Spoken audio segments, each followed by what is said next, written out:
Yes, anyone? Yes sir. Yes बेटा. हाँ जी.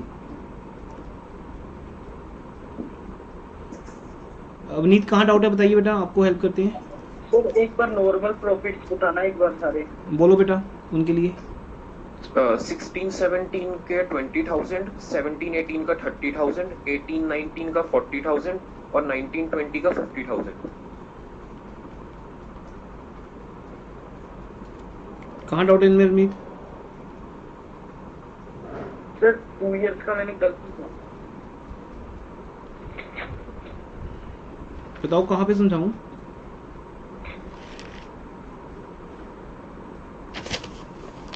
Sir I think calculation mistake हो गई.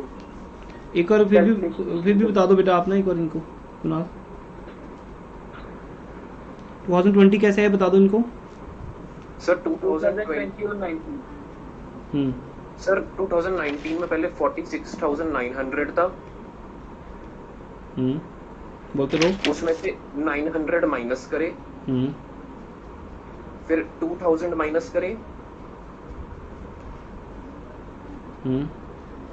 1000 प्लस करे और 5000 माइनस करे.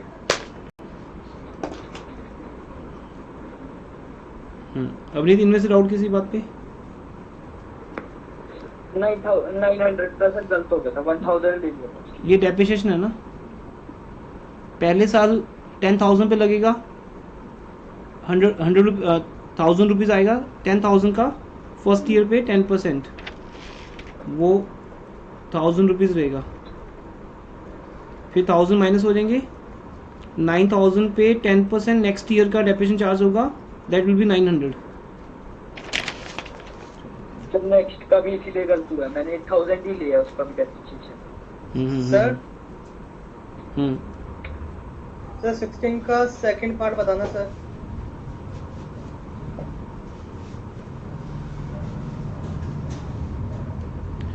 सिक्सटीन का सेकंड पार्ट. Yes sir.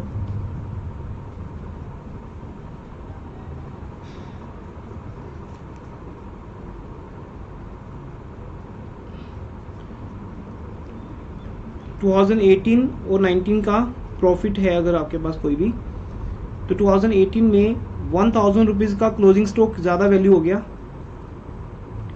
जब 1,000 रुपीज़ से क्लोजिंग स्टॉक ज़्यादा वैल्यू होता है तो क्लोजिंग स्टॉक के बढ़ने से हमारा ग्रॉस प्रॉफिट इंक्रीज हो जाता है, बिकॉज ट्रेडिंग काउंट की क्रेडिट साइड पे आता है क्लोजिंग स्टॉक, और क्रेडिट ज़्यादा का मीनिंग प्रॉफिट ज़्यादा होता है. इसलिए 2018 में 1,000 ऑलरेडी ज़्यादा हैं, हम वो माइनस करेंगे पहले. पर यही क्लोजिंग स्टॉक 2019 का ओपनिंग स्टॉक बन जाएगा. तो इट मीन्स 2019 का ओपनिंग स्टॉक ज़्यादा है. अब ये क्लोजिंग स्टॉक नेक्स्ट ईयर का बनेगा ओपनिंग स्टॉक.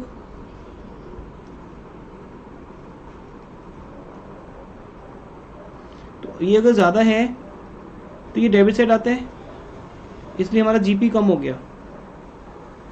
तो 2019 में 1,000 ऐड होगा. सेम वैसे ही 2000 के साथ है.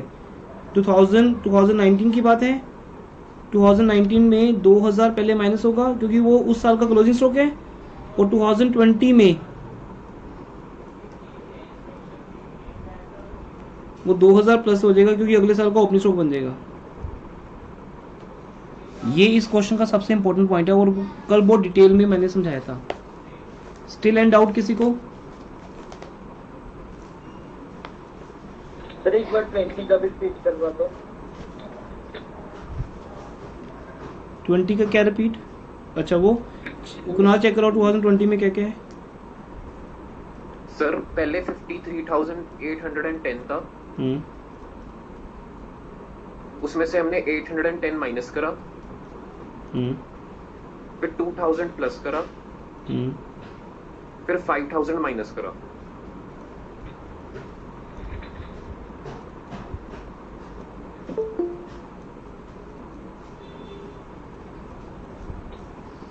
हाँ जी अवनीत कोई डाउट है अभी? No sir.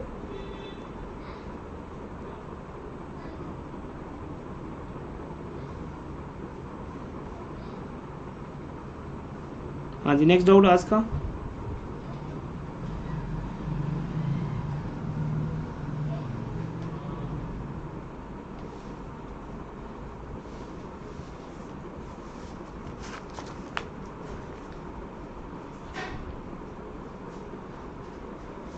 क्वेश्चन नंबर 11 का 2020 का ये कैसे आएगा? इसको इंश्योरेंस को सर इंश्योरेंस क्लेम है जो उसका क्या करना है वो?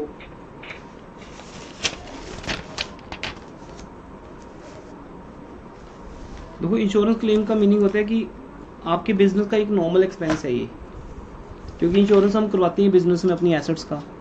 अब अगर ये अभी तक नहीं करवाया तो वो करवा दो बस अब। लेकिन अगर वो इंश्योरेंस क्लेम है, हाँ जी, मैं वही समझा रहा हूँ। हाँ जी, क्लेम है। हाँ, अगर वो इंश्योरेंस प्रीमियम है तो उसकी बात कर रहा था मैं। अभी देखा मैंने क्लेम लिखा है यहाँ पे इन्होंने, तो क्लेम उसका रिवर्स है कि क्लेम हमें जब मिलता है तो वो हमारा ऑपरेटिंग नहीं होता। इंश्योरेंस करवाना हमारे बिजनेस का ऑपरेटिंग एक्सपेंस है, बट लॉस बाय फायर होना या उस फायर के लॉस के बाद इंश्योरेंस कंपनी का क्लेम मिलना, ऑब्वियसली क्लेम तो मिलेगा जब आपने इंश्योरेंस करवाया हुआ है। तो वो क्लेम जो रिसीव हो रहा है हमें, that is not our routine income, operating income. तो ये एक एबनॉर्मल इनकम है, तो इसे हम माइनस कर देंगे। और डिविडेंड रिसीव तो आप वैसे ही आपको पता है इन्वेस्टमेंट इनकम है, तो दोनों माइनस कर दो। Sir, obsolescence due to change in technology ये ऑपरेटिंग में आएगा ना? Obsolescence due to change in technology, ये तो डेफिनेशन का एक कंटेंट है और तो कुछ नहीं है। सर एक क्वेश्चन था, उसमें लिखा था कि मशीन ऑब्सोलीट हुई है ड्यू टू एक्सीडेंट, तो वो तो नॉन ऑपरेटिंग है, एबनॉर्मल लॉस। बट अगर टेक्नोलॉजी की वजह से हुई है, वो हमें पता है हमारे लिए कि, तो फिर वो ऑपरेटिंग होगा? उन्होंने तो नॉन ऑपरेटिंग लिखा होगा ना वहाँ पे, या आप अपनी तरफ से पूछ रहे हो ये पॉइंट? यस सर, मेरा अपना डाउट है। अच्छा, देखो, ऑब्सलीट एक हमारे डेप्रिसिएशन का नॉर्मल कॉज नहीं है, हमारे बिजनेस की ऑपरेशंस के कारण नहीं हो रहा। वो एक मार्केट वैल्यू डाउन हो रही है, तो उसको हम डेप्रिसिएशन में नहीं लेते हैं, ये कहा जाएगा। डेप्रिसिएशन का एक कंटेंट है एक तो वो कि डेप्रिसिएशन के, आपको याद है +1 में हमने देखा था what are the causes of depreciation, तो उसमें ऑब्सलीट भी आया था, उसमें एक्सीडेंटल कॉज भी आया था, याद है आपको वो question, what are the causes of depreciation? तो उसमें सारे के सारे कॉजेज हैं। बट अभी हम बात कर रहे हैं कि हमारी बिजनेस ऑपरेशंस के कारण क्या एक्सपेंस होता है। तो डेप्रिसिएशन हमारे बिजनेस का एक नॉर्मल एक्सपेंस है। अगर वो कॉज वाइज बताता है तो due to change in technology वो हमारे बिजनेस की ऑपरेशंस का पार्ट नहीं है, वो हमारे लिए एक एबनॉर्मल लॉस है। एक्सीडेंट हमारे लिए एक एबनॉर्मल लॉस है, ये दोनों चीज़ें एबनॉर्मल लॉस में आएंगी।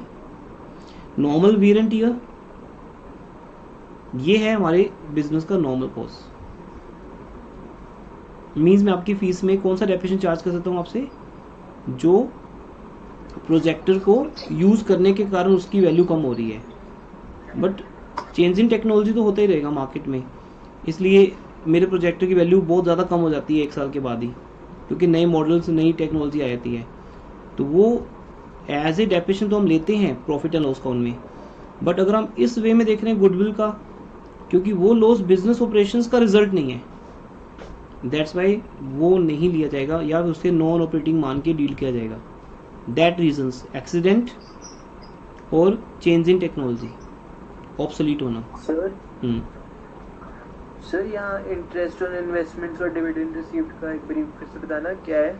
ये हम कहीं पे भी इन्वेस्टमेंट करते हैं जब किसी और बिजनेस में या किसी कंपनी के शेयर डिवेंचर्स में, तो उस पर हमें रिटर्न आती है जिसका नाम शेयर्स पे डिविडेंड बोलते हैं, और डिवेंचर्स या बैंक लोन या बैंक एफडी अगर हम बनाते हैं बैंक में तो उसको इंटरेस्ट बोलते हैं। ये हमारी बिजनेस की ऑपरेशंस का पार्ट नहीं है। अब है तो ये भी रूटीन ना, हमें रेगुलर बेसिस पे मिलती है इनकम, एवरी डे मिलती है हमें ये।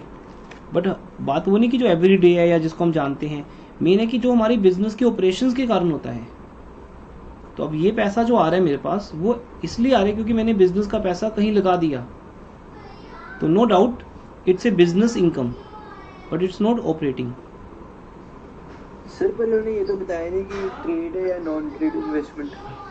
नहीं, जो इंटरेस्ट आता है बेटा वो नॉन ट्रेड इन्वेस्टमेंट ही आता है। ट्रेड इन्वेस्टमेंट तो शेयर डिवेंचर्स होते हैं जहाँ पे तुम खरीदते हो बेचते हो, वहाँ इंटरेस्ट का फंडा नहीं होता, ठीक है। सर तो ये जो डिविडेंड रिसीव्ड है इसका क्या हमें पता चलेगा कि ये ट्रेड पे या नॉन ट्रेड पे? बताता रहा हूँ कि आपको जो डिविडेंड और इंटरेस्ट इनकम्स है ये हमेशा लॉन्ग टर्म इन्वेस्टमेंट्स का पार्ट होता है ना, ये कभी भी शॉर्ट टर्म नहीं होता। जो ट्रेड इन्वेस्टमेंट होती है वो क्या होती है, जैसे मैंने मॉर्निंग में शेयर्स परचेज किए, शाम को बेच दिए, 10 दिन बाद बेच दिए, तो वो शेयर्स हम परचेज करते हैं as a business, as a trade, जहां मैं इंटरेस्ट या डिविडेंड के लिए 1 साल वेट नहीं करता, ठीक है। अगर मैं आपको बोलूँ कि मैं रोज एफडी परचेज करता हूँ, सेल करता हूँ, आप बोलो सर ऐसा पॉसिबल ही नहीं है, एफडी तो एक और बनती है, फिर उसके बाद तो फिर वो बैंक के पास रहता है पैसा एक फिक्स टाइम के लिए, वो मेरी लॉन्ग टर्म इन्वेस्टमेंट है जिसको बोलते हैं नॉन ट्रेड इन्वेस्टमेंट। तो नॉन ट्रेड इन्वेस्टमेंट का ही इंटरेस्ट जो होता है वो यहाँ पे बात हो रही है, और ये आपके लिए नॉन ऑपरेटिंग है। और अगर लिखा हो profit on sale of investment, चाहे वो ट्रेडिंग इन्वेस्टमेंट हो, तो भी वो आपके लिए बिजनेस ऑपरेशन है, क्योंकि गुडविल किसकी निकाली जा रही है ये चेक करो बेटा। जैसे रजनीश आपका बिजनेस है, रजिंदर आपकी बिजनेस है, एक आपकी शॉप है बिजनेस, ठीक है। अब वो उस बिजनेस में तुम क्या बेचते हो, क्या खरीदते हो, उस ऑपरेशन से क्या प्रॉफिट हुआ, वो आपका गुडविल है, ओके सर, है ना। अब आपके पेरेंट्स साथ में शेयर मार्केट में डील करते हैं, तो वो तो आपकी शॉप नहीं हुई ना, आप तो शॉप का नाम कुछ और बताते हो, है ना। लेकिन वो कर सकते हैं, अगर पैसा उनके पास हो तो वो शेयर मार्केट में डील भी कर सकते हैं, ट्रेड में करें या नॉन ट्रेड में करें। बट मैं तो आपकी शॉप परचेज कर रहा हूँ ना, तो मैं उस बिजनेस की गुडविल निकाल रहा हूँ जिस बिजनेस को मैं एक एज ए पार्टनर एडमिट कर रहा हूँ अपने आप को। हाँ जी सर। तो उस बिजनेस की अदर इनकम्स भी होंगी, कोई दिक्कत नहीं है, होती रहे वो।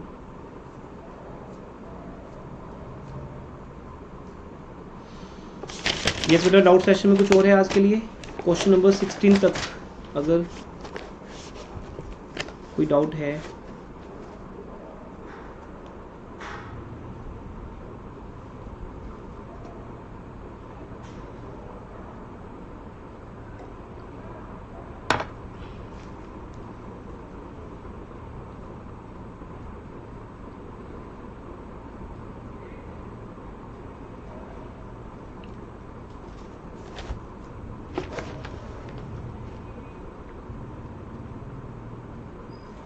हाँ जी, एवरीवन, एनी डाउट?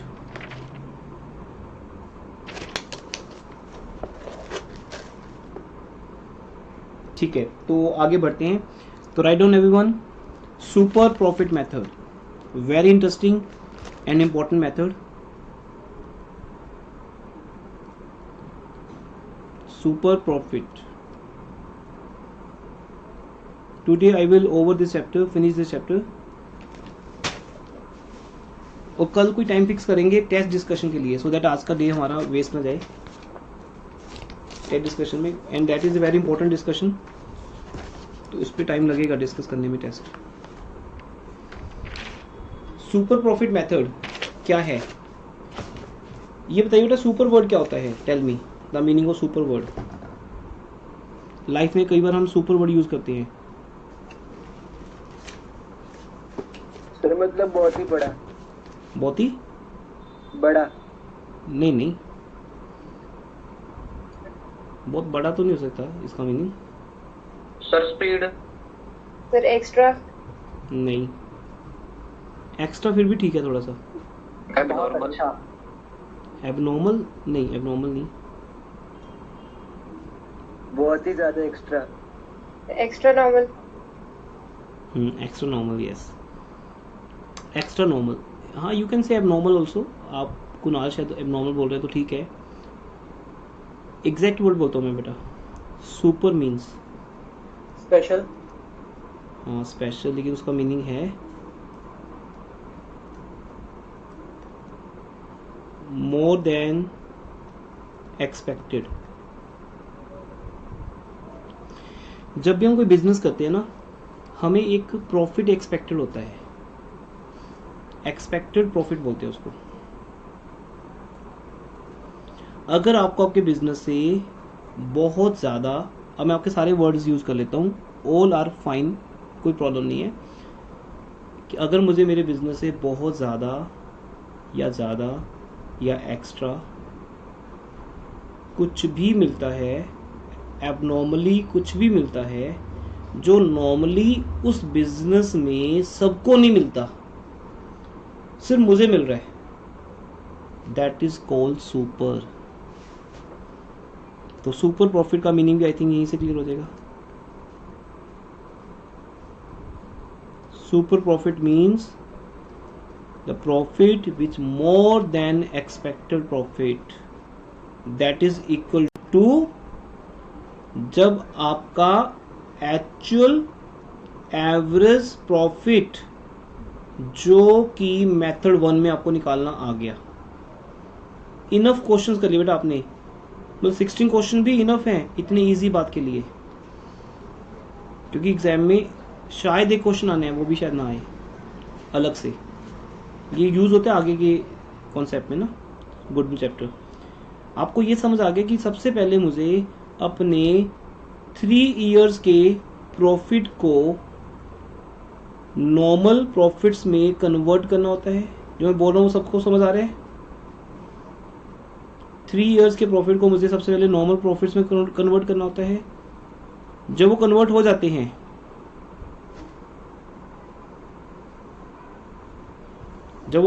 जाते हैं, तो फिर उसके बाद मुझे उनकी एवरेज निकालनी पड़ती है डिवाइड बाय 3 करके। वो सिंपल एवरेज हो सकती है या वेटेड एवरेज। वेटेड एवरेज एक स्पेशल कॉन्सेप्ट है, उसको साइड पे कर दो। तो हम सिंपल एवरेज की बात कर रहे हैं कि मैंने तीनों को ऐड किया, तीनों का टोटल किया, टोटल को 3 से डिवाइड कर दिया, that is I got this average profit. तो मेरे फर्स्ट मेथड का जो आंसर है actual average profit of last 3 years. अब मैं उसको डायरेक्टली 3 इयर्स या 2 इयर्स से मल्टीप्लाई नहीं करूंगा टू कैलकुलेट गुडविल, अदरवाइज तो गुडविल का फॉर्मूला बन जाएगा। अगर मैंने आपको ये बोला, आप बोलो सर आज की क्लास है किस पे, ये तो हमें पहले से आता है, गॉट इट ना। अगर मैं आपको आज भी ये सिखाऊं कि आज मेरा टॉपिक है goodwill is equal to this, तो आपको ऑलरेडी आता है average profit into 2 years purchase, 2 years, 3 years, 4 years. But अब यही पॉइंट है, अब मैं अपने इस प्रॉफिट को गुडविल नहीं मानता। बेटा प्रॉफिट तो सबको ही हो रहा है, मार्केट में जितनी भी शॉप्स हैं सबको प्रॉफिट हो रहा है कि नहीं हो रहा? लॉस में तो कोई भी नहीं है। अगर लॉस में होते तो फिर वो सर्वाइव कैसे करते, वो तो बंद हो जाते। पर एक शॉप मैं देख रहा हूँ 10 सालों से वहीं पे है, और कुछ शॉप तो 40 सालों से वहीं पे है। आप बोलोगे सर ग्रैंडफादर ने स्टार्ट की थी, मेरे फादर संभाल रहे हैं बिजनेस को, फिर तो बेटा 15-20 साल हो गए शॉप को चलते हुए, या उससे ज़्यादा हो गया टाइम। इट मीन्स आपको प्रॉफिट हो रहा है, बट जरूरी नहीं कि आपका प्रॉफिट एबनॉर्मल होगा। वो कैसे चलेगा कि आपका प्रॉफिट नॉर्मल है कि एबनॉर्मल है? तो उसके लिए एक स्टेप चला जाएगा, हम आपके बिजनेस के एक्चुअल एवरेज प्रॉफिट को उठा लेंगे, जो आप मुझे बताओगे 3 साल का, मैं उसको 3 से डिवाइड कर दूंगा। उसको नॉर्मल बनाना है, वो तो स्टेप आपको पता ही है। जब भी लिखा होगा इंक्लूडिंग, एक्सक्लूडिंग, तो उनके मीनिंग समझ आ गया हमें। तो पहला स्टेप तो क्लियर है सबको, जो आप ऑलरेडी कर रहे थे कल तक। Minus normal profit. इसलिए जब एबनॉर्मल वर्ड बोला था तो भी उसको ठीक कह सकते थे हम।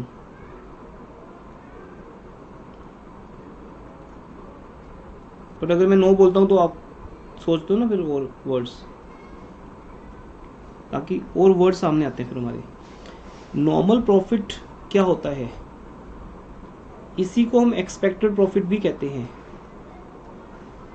जो हमारी कैपिटल एम्प्लॉयड का एक पार्ट होता है, कैपिटल एम्प्लॉयड का एक रेट ऑफ इंटरेस्ट होता है।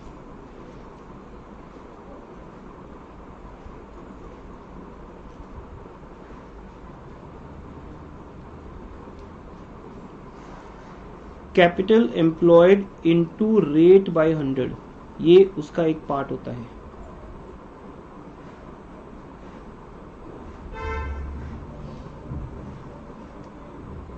अब क्वेश्चन ये आता है कि कैपिटल एम्प्लॉयड क्या होती है, कैपिटल एम्प्लॉयड क्या है?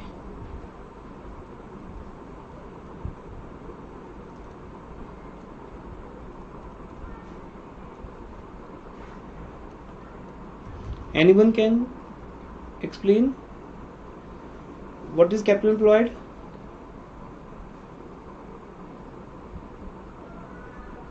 सर जितना हमने कैपिटल यूज करा, जितना हमने कैपिटल यूज करा। नहीं, कैपिटल एम्प्लॉयड का मीनिंग होता है बेसिक कैपिटल जो बिजनेस में है, चाहे सोल ट्रेड है तो कैपिटल वर्ड बोलते हैं, और अगर पार्टनरशिप है तो हम बोलते हैं कि 2 पार्टनर्स या 3 पार्टनर्स की मिला के पार्टनर्स कैपिटल, और कंपनी है तो शेयर कैपिटल। गुडविल तो हर एक बिजनेस में कैलकुलेट कर सकते हैं ना, मेरे बिजनेस की भी, कंपनी की भी, पार्टनरशिप की भी। तो जो भी वो कैपिटल वहां पे है प्लस रिजर्व्स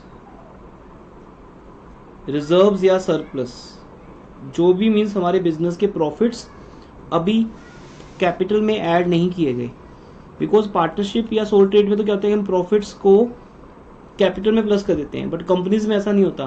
कंपनीज में शेयर कैपिटल अलग रहती है, वो बुक 3 सिखाएगी आपको आगे जाके कि शेयर कैपिटल अलग रहती है और रिजर्व्स एंड सरप्लस अलग रहते हैं। अब जो स्टूडेंट्स बुक 3 भी कर रहे हैं ऑब्वियसली वो 3 to 4 मंथ्स में आप सबसे आगे हो जाएंगे, उनके पास ऑलमोस्ट एक सिलेबस आप उन्होंने कर लिया होगा। आगे आके वो रिलैक्स होने वाले हैं बहुत ज़्यादा अक्टूबर के बाद, जब आप सब लोग टेंशन में होते हो सितंबर अक्टूबर में, तब हमारा सिलेबस अभी चल रहा होता है, एग्ज़ाम्स स्टार्ट हो जाते हैं। तो ये जो अभी बुक 3 का बैच आप कर रहे हो ना, इसका एक बहुत एडवांटेज मिलेगा आपको आगे जाके, आप रिलैक्सड रहोगे कि मेरी सिर्फ वॉल्यूम 2 रहेगी, बाकी से पूरा सिलेबस हो गया। तो वहाँ आपको ये बहुत डिटेल में आएगा बेटा, कैपिटल का meaning share capital, reserves and surplus. तो आपको क्वेश्चन में कुछ भी वर्ड यूज कर ले, वो रिजर्व्स, सरप्लस, कैपिटल सबको ऐड कर दो, लेकिन जहां तक हम पार्टनरशिप में हैं तो शायद रिजर्व्स एंड सरप्लस को वो नहीं देंगे, they will only use capital employed means only capital. But एक आम सोल ट्रेड में भी आपको पता है रिजर्व्स होते हैं, आपने खुद अभी पार्टनरशिप में जनरल रिजर्व बनाया था पीएल एप्रोप्रिएशन अकाउंट के अंदर, प्रॉफिट का 10%, याद आया? तो मैं इतना तो लिख सकता हूँ ना, capital plus general reserve is equal to capital employed. Mean जो पैसा मेरे बिजनेस में लगा हुआ है that is called capital employed. किस फॉर्म में लगा हुआ है? कैपिटल की फॉर्म में लगा हुआ है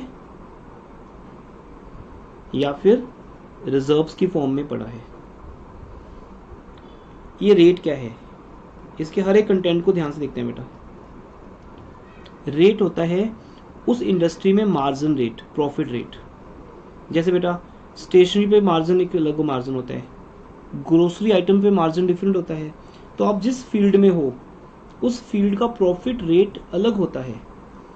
जैसे बुक सेलर है, डू यू नो, ये जो बुक्स आप परचेज करते हो DK Goyal, TS, TR Jain, इस पे बेटा 35 to 40% प्रॉफिट आता है उनको, और 10% डिस्काउंट शायद बड़ी मुश्किल से रोते हुए देते हैं वो book sellers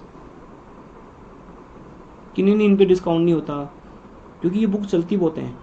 you have to purchase. जब मैंने बोला बेटा बुक्स परचेज करो, आप परचेज करने निकल जाओगे, तो उनको 35% डिस्काउंट आता है ऑलमोस्ट एमआरपी पे, and they provide you only 10% discount, वो भी कोई नहीं भी देता शायद। तो automatically their profit rate is 35%। कितना प्रॉफिट है बुक्स के ऊपर? एक साल में कितनी बुक सेल होती होंगी एक बुक सेलर की, उसको 30% से मल्टीप्लाई कर लो, इतना मार्जिन है बेटा उनका। बट अगर आप डिपार्टमेंटल स्टोर में जाओगे तो उनका मार्जिन है 10 to 15%, उनका बहुत रेयर मार्जिन होता है, तो इसलिए आपको वहाँ ज़्यादा डिस्काउंट्स नहीं मिलते हैं। बट बड़ी जो ऑर्गेनाइजेशन है, मेट्रो, बिग बाज़ार, ये फिर भी 10% डिस्काउंट दे देते हैं, 10-15%, क्योंकि इनकी बल्क परचेज होती है। समझ पा रहे हो मैं क्या कह रहा हूँ कि हर बिजनेस का अपना एक प्रॉफिट मार्जिन होता है। आपको कभी बिग बाज़ार से 40% डिस्काउंट नहीं मिलेगा, किस पे? ग्रोसरी आइटम्स पे, क्योंकि वहाँ मार्जिन ही बहुत लिमिटेड सा है। ठीक है, कोई भी प्रोडक्ट की बात कर लो आप। दैट्स वाई मैं जिस बिजनेस की बात कर रहा हूँ, फॉर एग्जाम्पल वहाँ का प्रॉफिट रेट है 10% प्लस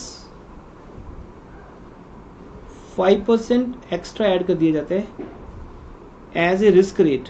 अगर क्वेश्चन में गिवन हो, ओनली एज ए एग्जाम्पल बोल रहा हूँ 5%, ये 2% भी हो सकता है, 10% भी, वट एवर कुछ भी हो सकता है, जितना भी होगा अलग से वो ऐड कर दिया जाएगा। बट आपको ज़्यादातर क्वेश्चन में गिवन नहीं होता।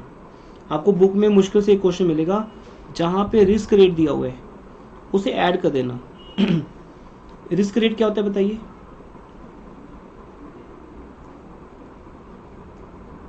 सर की डिमांड गिर जाए। नहीं नहीं नहीं, वो नहीं। रिस्क रेट का मीनिंग होता है अनएक्सपेक्टेड लॉस। नहीं नहीं, रिस्क रेट का मीनिंग होता है बेटा कि आप जब बिजनेस में पैसा लगाते हो तो उस पैसे के वापस आने के चांसेस नहीं होते हैं। मतलब एक बार आपने बिजनेस में पैसा लगा दिया तो रिकवरी नहीं है उसकी। जैसे मान लो मैंने इंस्ट्रूमेंट में पैसा लगा दिया, तो मैं अब यूज़ करूँ तो प्रॉफिट है, अब अगर मैं उनको बेचूँ तो कुछ नहीं मिलने वाला वापस मुझे। मतलब फर्नीचर, एसी, प्रोजेक्टर, ये सब चीज़ें अगर बेची जाए तो 10 लाख लगा के 2 लाख ही वापस मिलेगा शायद मुझे। तो मैं एक रिस्क ले रहा हूँ बेटा। बिजनेसमैन ऑलवेज एक रिस्क लेता है बिजनेस में। जितना ज़्यादा रिस्क होता है उस बिजनेस में पैसा डूबने का, उसका उतना ही वो एक्सपेक्टेशन ज़्यादा करता है। मान लो मेरे बिजनेस से रिस्क रेट हो 10%, 10% मुझे नॉर्मली इस बिजनेस में मिलता है, तो मेरा एक्सपेक्टेड रेट कितना हो जाएगा नॉर्मल प्रॉफिट का? ये समझे कि नहीं? मीन्स मेरी एक्सपेक्टेशन उतनी ही ज़्यादा हो जाएगी अपने बिजनेस से। बट नाउ टेल मी, अगर आप बैंक में एफडी बनाते हो तो कितना रिस्क है आपका? बताइए। No risk. इसलिए बैंक आपको एफडी पे 7% इंटरेस्ट दे रहा है। आप बोलते हो 20% चाहिए, बैंक बोलता है जाओ फिर बिजनेस करो, 20% मिल जाएगा आपको, लेकिन पैसा डूब भी सकता है आपका। फिर हम बोलते हैं ओके 720 पैसा डूब सकता है, यहाँ नहीं डूबेगा, चलो एफडी बना देते हैं। बेटा एक नॉर्मल पर्सन यही करता है। शायद आपके पेरेंट्स जॉब करते हो और उन्होंने भी बैंक में एफडी बनाई हो। इट मीन्स वो रिस्क लेने से डरते हैं। वो चाहें तो बिजनेस भी स्टार्ट कर सकते हैं, बट दे डोंट स्टार्ट। उनको रिस्क लगता है कि ठीक है ना, जॉब अपना बढ़िया जाओ और सैलरी मिल गई, बिजनेस कौन करेगा यार, बहुत झमेले हैं बिजनेस में, वो रिस्क है। इसलिए वो 7% से सेट से हो जाते हैं। बिजनेसमैन को पूछना बेटा कि आप एफडी बनाते हो, बोलेगा एफडी क्या होता है? आप मेरे को पैसा दो, मैं डबल करके दिखाता हूँ आपको। उसको पता है डबल कैसे करना है उस पैसे को, ठीक है? वो उस पैसे को डबल कर देगा बिजनेस में लगा के, लेकिन डूब भी सकता है। तो दैट्स वाई आपको हर क्वेश्चन में एक रेट दिया होगा। इसे बोलते हैं नॉर्मल रेट ऑफ रिटर्न, जो हर बिजनेस की डिफरेंट होती है। Normal rate of return plus risk rate if given in the question. वो नॉर्मली गिवन नहीं होता, बट प्रैक्टिकल लाइफ में ये रिस्क फैक्टर ऐड होता है।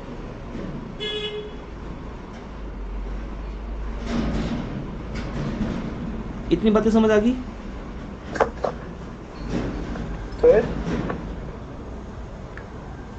बेटा बोला करो सर के बाद। हाँ जी सर, मैं कह रहा था कि नॉर्मल प्रॉफिट ज्यादा हो और एक्चुअल एवरेज प्रॉफिट कम हो तो सुपर लॉस हो जाएगा। बस जो मर्जी हो, गुडविल नहीं है वहां पे आपकी। आप ही बोलोगे सर बस, हो सकता है। हाँ लॉस होते ही हैं बिजनेस में। शॉप्स बंद नहीं होती देखी आपने कभी? लॉस के कारण लॉस होता ही है। अब बोलते हो काम छोड़ के चला गया ये बंदा बेचारा, नाइस था लेकिन काम चला नहीं इसका। ऐसी ऐसी बातें मार्केट में लोग बोलते हैं ना। और जब आप बोलते हो कि सर मुझे से नॉर्मल प्रॉफिट हो रहा है, फिर लोग कैसे बोलते हैं सर बस दाल रोटी खा रहे हैं जी, बस कृपा है भगवान की। ठीक है, तो वो आपको बोलते हैं कि मुझे नॉर्मल प्रॉफिट हो रहा है भाई, कि जितना मुझे होना चाहिए उतना हो रहा है।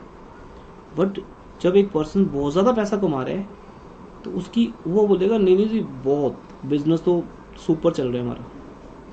कई लोग तो नाम भी सुपर मार्केट रख लेते हैं अपनी शॉप का। तो super means always excess. Super means excess, but किससे एक्सेस? ये तो आप लोग भी बोल रहे थे एक्स्ट्रा एक्सेस। नॉर्मल प्रॉफिट से जितना एक्सेस। अब मैं आपको अपनी लास्ट एग्जांपल देता हूँ जिससे आपको बात समझ आ जाएगी। ये सब कुछ बेटा मेरी ड्यूटी होती है बुक्स के अंदर जो लिखा